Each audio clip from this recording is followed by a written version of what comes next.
Esse foi sem dúvidas o vídeo mais difícil que eu já criei aqui no canal, porque esse jogo tem pouquíssimas informações do início dos seus servidores, e ele surgiu numa época em que a internet era tudo mato, né? Dá uma olhada nessa wiki aqui, ela tá mais vazia que a minha conta do banco. Mas vem comigo que hoje eu vou te falar sobre o Mu Online. Mu Online foi um MMORPG lançado oficialmente em novembro de 2001, sendo a primeira criação da Webzen, que depois foi a mesma criadora de jogos como Arctic Combat, Archlord 2, Age of Wulin, Asta, Elo, e foi lançado lá na Coreia do Sul. A Webzen foi fundada nos anos 2000, com foco no crescimento do mercado de MMORPGs que explodiram pelo mundo no início daquela década. E o objetivo inicial da empresa foi justamente o Mu Online. A ideia desse jogo nasceu da intenção de competir com títulos que já faziam sucesso, como o próprio Tibia, que fazia sucesso desde 97, o Lineage, que iniciou em 98, e até o EverQuest, que iniciou em 99. E depois várias outras empresas foram chegando no mercado e lançaram títulos como Prison Tale, Ragnarok, RuneScape, para competir com vários RPGs que já existiam, inclusive o Mu Online. E o Mu Online decidiu fazer uma coisa um pouco diferente do habitual, oferecendo um mundo muito mais sombrio e com forte inspiração visual na Blizzard, no Diablo 1 e no Diablo 2. Então você percebe fortes traços e semelhanças com o inventário, a disposição dos slots de equipamentos do personagem, nos mapas, nas dungeons, nos indicadores de vida e mana, enfim, tem muita referência sobre o design da Blizzard no Mu Online. E a equipe de desenvolvimento criou o continente de Mu, baseado em mitos antigos e ambientação de fantasia medieval gótica. Bastante lore dentro desse jogo e bem diversificado. O jogo também chamou a atenção pelo seu combate mais rápido, além de gráficos muito chamativos para uma época em que as pessoas não tinham quase nenhuma configuração própria para jogos no computador. E os requisitos mínimos eram de um pouco mais que uma torradeira para rodar esse game no seu computador. E o sistema operacional da época era o Windows XP, que reinava desde o seu lançamento em 2001, e o Windows Vista estava bem longe de ser criado, sendo lançado só lá em 2008, muito tempo depois. Então, quando o jogo foi lançado em 2001, veio a pré-season 1, ou seja, o jogo ainda estava em beta, com a versão 0.74, chamada de The Beginning, ou o começo, na própria Coreia do Sul mesmo. E o jogo era bem simples de início, tá? Tinha os mapas básicos como Lorência, Noria e Dévias, uma progressão bem simples baseada apenas em muito grind e bem demorado. Tinha um bônus de XP por jogar em grupo, então você poderia fazer party com outros players, e também tinham as joias e o básico da máquina do caos, para criar itens iniciais e tentar fazer melhorias com riscos de falha. E o jogo inicialmente tinha apenas 3 classes presentes, era o Dark Knight, que era o Cavaleiro das Trevas, que tinha um combate corpo a corpo com muita força bruta, o Dark Wizard, que era o Mago das Trevas, especializado em ataques mágicos a longa distância e com bastante dano, só que ele era mais papel, e a Fire Elf, Elfa das Fadas, que oferecia o suporte com habilidades de cura e ataques à distância também, e ela funcionava para quem curtia uma mecânica baseada em suporte. E depois do seu grande lançamento beta pelo Mu Online, veio a primeira grande atualização, que foi a 0.97, que introduziu o Blood Castle e a Devil Square. Lembrando que essas atualizações sempre eram fragmentadas em A, B, C e D. Então nessa atualização o Mu passou a adotar um modelo de progressão centrado em eventos instanciados. Então tinham seus horários fixos, regras próprias do evento e recompensas melhores do que qualquer mapa comum do jogo. E o Blood Castle foi um evento que trouxe pela primeira vez um desafio cooperativo dentro do jogo, com o objetivo de entrar em um castelo isolado e enfrentar waves de mobs cada vez mais fortes, e você precisava quebrar o portão e a estátua de cristal para pegar uma arma do arcanjo e devolver para o anjo no início do mapa, antes que o tempo acabasse. Então naquela época o BC se tornou uma das primeiras fontes consistentes de farm de joias e Zen, que é a moeda do próprio jogo. E também tinha Devil Square, que por outro lado focava totalmente em eficiência de leveling. O evento colocava até 10 jogadores em uma arena fechada por mais ou menos uns 15 minutos, enfrentando wave de monstros com experiência bem maior do que o normal. Não tinha um objetivo final além de matar o máximo de mobs possível, e a recompensa dependia do desempenho individual e da pontuação acumulada. E com o sucesso inicial do jogo, a Webzen logo expandiu seu MMORPG para outros países entre 2002 e 2003, alcançando regiões como América do Norte, Europa, Sudeste Asiático e até a América Latina aqui. E ele chegou no Brasil e em outros países latinos em 2003 e rapidamente se tornou um sucesso nas lan houses, conquistando uma comunidade extremamente viciada nesse jogo. Eu tenho certeza que muito amigo seu só pagava a hora na lan house para jogar Mu, jogo, né? E nesse momento chegou a versão 0.99, que introduziu uma classe chamada Lorde das Trevas, né? A Dark Lord, focada em liderança e controle, algo que não existia no jogo até o momento. Inclusive, ele foi o primeiro personagem a usar a montaria. E também trouxe as construções de comando, usando o atributo Command para buffar aliados e invocar ajudantes. Junto disso surgiu o Castelo do Caos, o Chaos Castle, uma arena fechada onde todos os jogadores entravam usando armadura de guarda e ficando visualmente iguais. E o evento misturava PvE e PvP, monstros e jogadores disputavam o mesmo espaço enquanto a plataforma ia encolhendo aos poucos, forçando todo mundo a lutar naquela arena, o que lembra muito um certo modo que ficou muito famoso tempos depois. Então finalmente chegou a temporada 1 do Mu Online, com as versões 1.0 e 1.1, que introduziu alguns eventos pelo mundo e o evento de competição mais importante da história do Mu Online. O primeiro foi o Cerco do Castelo, ou Castle Siege, que passou a ser um evento semanal de grande escala, disputado no Valley of Lorien, onde diversas guildas competiam diretamente pelo controle desse castelo, e a guilda que conseguia manter a sua coroa no pedestal até o fim dessa batalha se tornava a dona desse castelo e ganhava vários benefícios no servidor, como controle de imposto, acesso a áreas restritas como a Terra das Provações, a Land of Trials, além de outras vantagens que tinham pelo servidor. O Crywolf era outro evento de mundo, mas com foco aí em PvE cooperativo. Nele a fortaleza de Crywolf, perto do Valley of Lorien, era atacada pelo exército de Balgas, e os jogadores precisavam defender a estátua do lobo sagrada e seus altares, especialmente utilizando elfos para ativar os altares que fortalecem a estátua. Essa batalha durava um tempo limitado,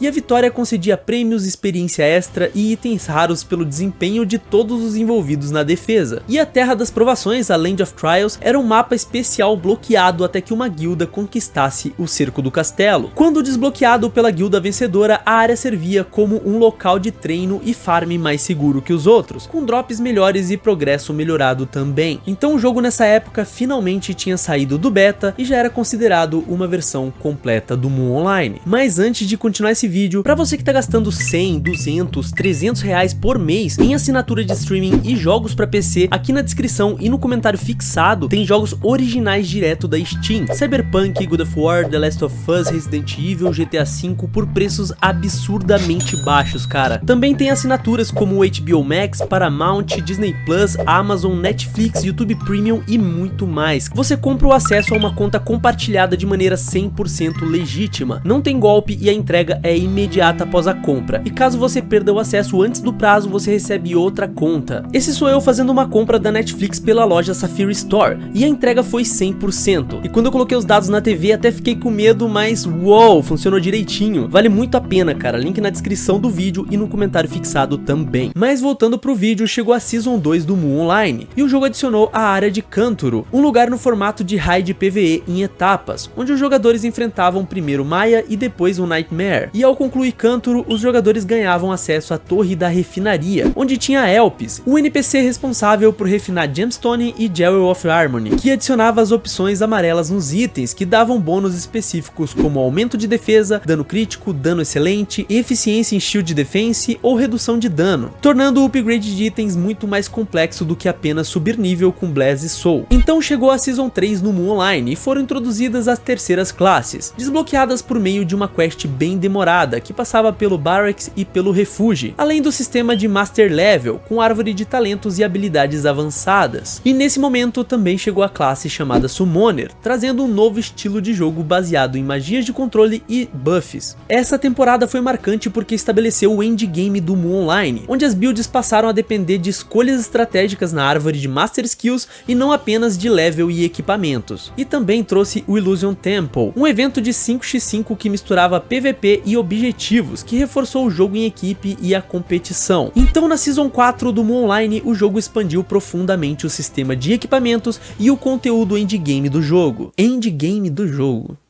Que estranho, né? E a principal novidade foi o Socket System, que introduziu itens com slot onde era possível inserir seeds combinadas em Seed Spheres, que permitiu personalização avançada de atributos como dano, defesa, crítico e efeitos especiais. Essa temporada também trouxe o mapa de Hakleon e o boss Selupan, que são diretamente ligados ao farm de materiais para sockets, além do Vulcanos, que era uma área focada em PVP, e o NPC Moz the Gambler, que adicionou um sistema de upgrades aleatório nos itens. E nessa época, em 2019, 2010, a Webzen soltou um relatório com os números ativos e frequentes nos servidores oficiais, dizendo que entre 2008 e 2010, o Mu caiu de 38 mil jogadores frequentes para 28 mil jogadores ativos nos servidores da Coreia do Sul, com uma perda significativa de 10.600 jogadores ativos, confirmando uma tendência de queda nos números da empresa, mesmo com tentativa de recuperação de players pelo modelo free-to-play. E isso aconteceu porque nessa época o jogo começou a passar pela crise dos servidores privados, por conta da reclamação dos players em relação à progressão extremamente lenta do jogo oficial e dos métodos pay-to-win que estragavam a experiência do jogo como um todo. Então vieram servidores com XP elevado, sendo 5, 6 até 7 vezes maior do que o normal, mais drop, mais loot, mais mob, sistema clássico e quase 100% free-to-play na maioria das vezes. Então chegou a Season 5 do Mu Online em 2011 e o jogo passou a incentivar o PVP em mundo aberto, com a introdução das facções, colocando os jogadores para escolher entre Duprian e Vanert. A partir dessa escolha, confrontos passaram a acontecer naturalmente pelos mapas do jogo, com um sistema de rankings, recompensas, quests semanais e dando mais propósito às batalhas fora dos eventos fechados do jogo. A temporada também trouxe o Doppelganger, um evento cooperativo no estilo defesa de rota, onde grupos de até 5 jogadores precisavam proteger um NPC, enfrentando ondas de mobs cada vez mais fortes durante esse trajeto. Na Season 6 do Mu Online, o jogo ganhou mais intensidade no combate corpo a corpo, com a introdução do Rage Fighter, uma classe focada em lutas épicas, habilidades de carga e auras de suporte em pare, com um estilo muito mais agressivo e dinâmico de gameplay. O Rage Fighter também se destacou por ter essa boa sinergia em grupo, funcionando tanto como dano quanto como suporte ofensivo. Além disso, foram adicionados mapas de Karutan 1 e 2, áreas de alto nível voltadas para jogadores avançados, com mobs muito mais fortes, melhor experiência e drops superiores. E essa temporada foi extremamente importante porque Karutan se tornou a ponte para o endgame das seasons seguintes, enquanto o Rage Fighter ampliou as opções de build melee e reforçou a importância do jogo em grupo no Mu Online. E nesse ponto os jogadores já sentiam que o jogo estava completo, sem a necessidade de mais adições ou mudanças com o tempo, sendo considerada as Seasons 3 a 6 a melhor época do jogo inteiro. E foi nessa época que a Webzen organizou o primeiro Mundial de Mu Online, focado no PVP, em uma grande exposição chamada G-Stars, que é uma feira focada em lançamentos e novidades do mercado de desenvolvimento de jogos na própria Coreia do Sul. E desde então a empresa sempre foi muito ativa nessa exposição, participando todos os anos até os dias de hoje. E nesse mesmo lugar e na mesma época foi anunciado o desenvolvimento do Mu 2, que seria o sucessor mais avançado e feito na Unreal Engine 3, que deixou o público de fãs muito hypado e na expectativa. Eis que chega a Season 7 no Mu Online e o jogo recebeu um polimento geral no client, com melhorias na interface, menus mais claros e a experiência muito mais fluida dentro do jogo. Essa atualização deixou o Mu visualmente mais atual e mais acessível para o público, mas sem mudar a identidade clássica que o jogo tinha tempos atrás. E o grande destaque dessa temporada foi a introdução dos equipamentos Socket de nível 400. Esses sets e armas funcionaram como um passo intermediário entre os sockets tradicionais e os futuros equipamentos de Mastery, oferecendo mais poder e melhor escalonamento para o endgame. Na Season 8 do Mu Online, o jogo expandiu o conteúdo de alto nível com a introdução de The Banter, que fica no Darkness Valley, uma nova área acessível a partir do Acheron, focada em monstros mais fortes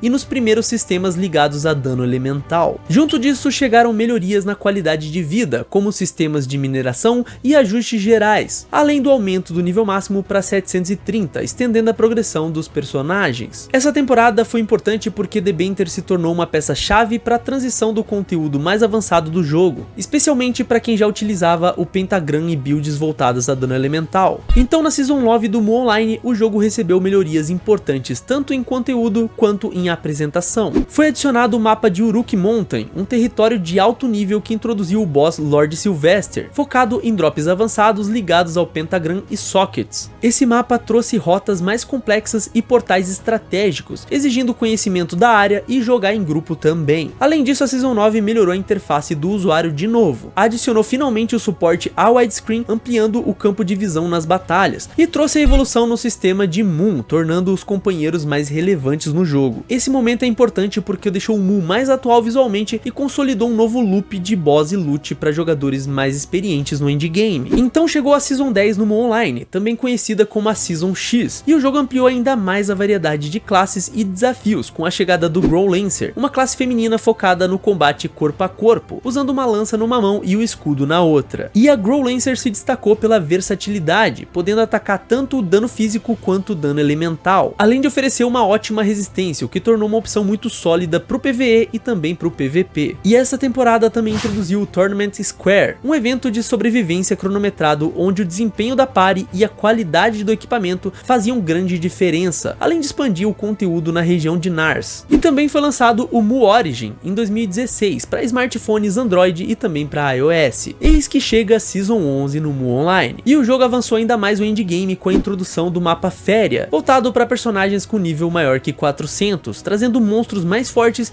e o boss Lord of Féria, que se tornou um dos alvos mais disputados do jogo, além de transformar esse mapa em um ponto crucial para o farm de level. E a temporada também adicionou um novo patamar de equipamentos, com sets de Dark Angel, além das armas de Blood Angel e a possibilidade de dar upgrade na Divine Archangel, aumentando muito o poder máximo dos personagens. Na Season 2 do Mu Online, o jogo continuou a expandir o conteúdo de Mastery com a adição de Nyx's Lake, um novo mapa de nível alto que introduziu o boss Nyx. E essa área trouxe um desafio mais consistente para os jogadores endgame, especialmente nas lutas prolongadas. Essa temporada também adicionou a armadura Holy Angel, novas linhas de arma Dark Angel e posteriormente na Season 12 Parte 2 a Deep Dungeon, ajudando a tornar a progressão de Mastery mais gradual. Então na Season 13 do Mu Online, o jogo entrou definitivamente no late game pesado, com a introdução do mapa Swamp of Darkness, voltado para personagens do nível 800+, trazendo monstros muito mais resistentes e drops alinhados ao novo nível de poder dos players. Essa temporada também elevou significativamente o level máximo, primeiro para 920 na parte 1 e depois para 1050 na parte 2, além de reformular a Maze of Dimensions, deixando o conteúdo mais relevante e melhorado para os players. E nessa época, em 2018, foi lançado oficialmente o Mu Legends, que até então era só um anúncio, mas antes ele tinha sido anunciado como o Mu 2, e eles reformularam o nome por achar mais atrativo. Então na Season 14 do Mu Online, o jogo avançou mais um degrau importante no endgame, com a chegada do Kubera Mines, um novo mapa de alto nível com temática de minas, focado em farm contínuo e drops específicos para progressão avançada, o que passou a ser uma área-chave para jogadores de nível perto dos 1000. Essa temporada também introduziu as armaduras Frost Blue Eye, representando o 5º grau de Mastery, além das armas Soul de 4º grau, e elevou ainda mais o nível máximo global, agora chegando ao nível de 1100. Então nessa época de 2019 foi lançado o Mu Origin 2 como uma evolução do mobile Mu Origin 1. Na Season 15 do Mu Online, o jogo ganhou muito mais dinamismo no combate com a introdução da classe Slayer, uma classe corpo a corpo extremamente ágil focada em alta velocidade e combate com combos. A temporada também expandiu o conteúdo de Icarus com a nova área chamada Crimson Flame, além do ajuste de balanceamento nas outras classes do jogo e novos eventos. Então na Season 16 do Mu Online, o jogo apresentou a classe Gun Crasher, trazendo um novo estilo de atacante à distância, com disparo rápido e habilidades de dano elemental, funcionando aí como um híbrido entre caster e range físico. A temporada também aumentou o level máximo de 1300 para 1350, estendendo ainda mais a progressão do endgame, tornando o jogo muito mais difícil. Então em 2021, o Mu Legends acabou encerrando seus servidores e avisou os jogadores sobre uma migração de conta para os servidores da Valof, pois é, essa mesma empresa que vive comprando jogos antigos e relançando nos servidores dela, que foi o mesmo caso inclusive do Combat Arms, que tem vídeo aqui no canal se você não assistiu. E como ela acabou comprando os direitos dessa versão do game, vocês já devem imaginar que eles pretendem relançar esse jogo no futuro, mas eu vou falar disso mais pra frente. Eis que chega a Season 17 no Mu, e o jogo expandiu o conteúdo de late game com a adição de Kanturo Underground, um novo mapa acessível por volta do nível 1190, trazendo monstros mais fortes e desafios voltados exclusivamente para jogadores do endgame. Essa temporada também acabou introduzindo o Earring of Allurement, que são brincos de 5º grau de Mastery, que passaram a ter muito impacto nos atributos finais dos personagens, além do aumento do nível máximo para 1450. Enquanto isso, foi lançado o jogo mobile Mu Origin 3, na mesma época também em 2022. Já por outro lado, o Mu Origin 1 infelizmente foi fechado nesse mesmo ano, enquanto o Mu Origin 2 ia ser fechado apenas um ano depois, em 2023, agora dando foco exclusivamente da empresa para um único jogo mobile, que é o Mu Origin 3, que eu sempre achei uma confusão, não tinha por que ter 3 jogos. Eis que chega a Season 18 no Mu Online, e o jogo ganhou uma nova classe e um novo sistema de progressão, totalmente focado em poder bruto. Foi introduzido o Illusion Knight, uma classe mística de luta com 2 lâminas, com muito mais mobilidade e o dano muito alto. E a grande novidade foi o sistema de artefatos, que adicionavam bônus diretos e permanentes aos atributos do personagem, funcionando como mais uma camada de progressão pro endgame. Junto disso, obviamente, o nível máximo foi elevado novamente para cerca de 1500. Já na Season 19 do Mu Online, o jogo aprofundou ainda mais a personalização de builds do endgame, com a introdução do Ability System. E esse sistema adicionou os Ability Cards como o Nuke, Bolt e Wide, que modificava diretamente o estilo de habilidades principais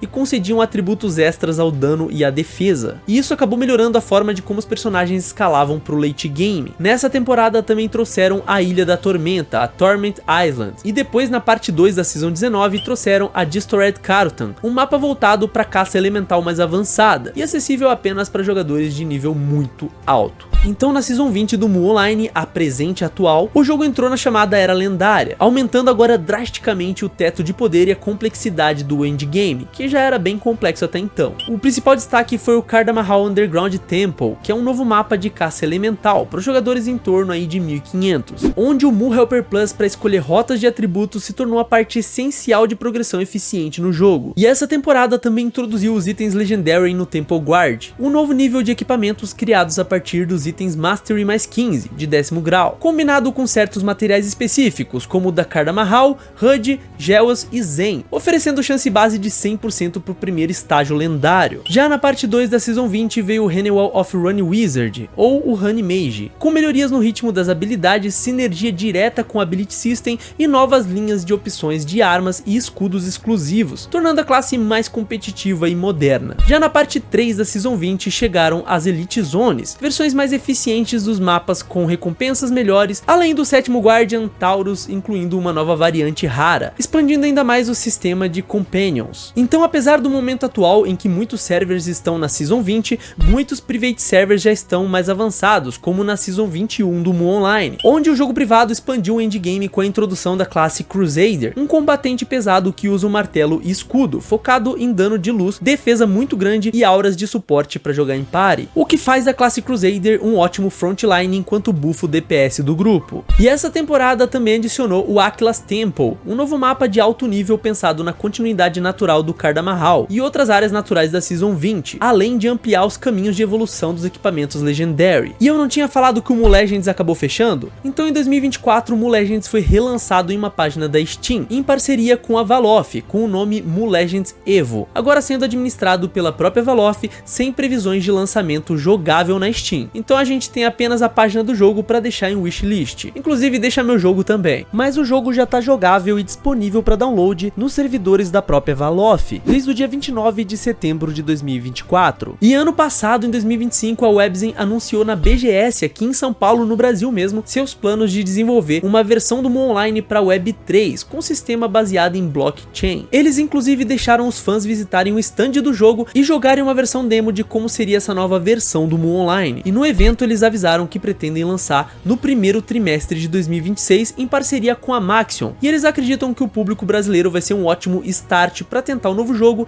e esse sistema de trade. E ainda em 2025 aconteceu um negócio que eu nem esperava que fosse acontecer. O Peter do Ei Nerd lançou seu próprio servidor alternativo de Mu Online, chamado de Nerd Mu, baseado em uma versão 97D do Mu clássico dos anos 2001. E atualmente, segundo as estatísticas do site MMO Stats, o Mu Online da Webzen tem cerca de 12 mil players ativos entrando diariamente no servidor oficial. Mas como ele é um jogo que sobrevive de muita nostalgia e esforço da comunidade de jogadores antigos, segundo alguns sites de private servers como o mutop100.com ou privateservers.com, além de outros, existem mais de 100 servidores ativos funcionando em diversas versões do jogo e em várias regiões do mundo. Então se estima que tenha pelo menos o dobro de jogadores em servidores privados. E eu quero agradecer a todo mundo que tá entrando aqui no canal e assistindo os vídeos de nostalgia que eu trago. E por favor, cara, se inscreve, não dependa só do algoritmo para mandar recomendação para você. E um obrigado muito especial aí pros membros do canal. Eu tô pensando em abrir um Discord com vocês, né, pra gente jogar junto, mas no momento eu tenho que conciliar meus tempos aí que estão bem curtos, tá? Mas eu ainda vou fazer alguma coisa muito especial pra vocês podem aguardar. E não esquece meu jogo na sua lista de desejos da Steam, faz essa boa ação aqui pra gente. Aproveita e vê outros vídeos de nostalgia aqui do canal que estão aparecendo agora no card pra você. No demais é isso, tamo junto, me deixa aquele like e tchau!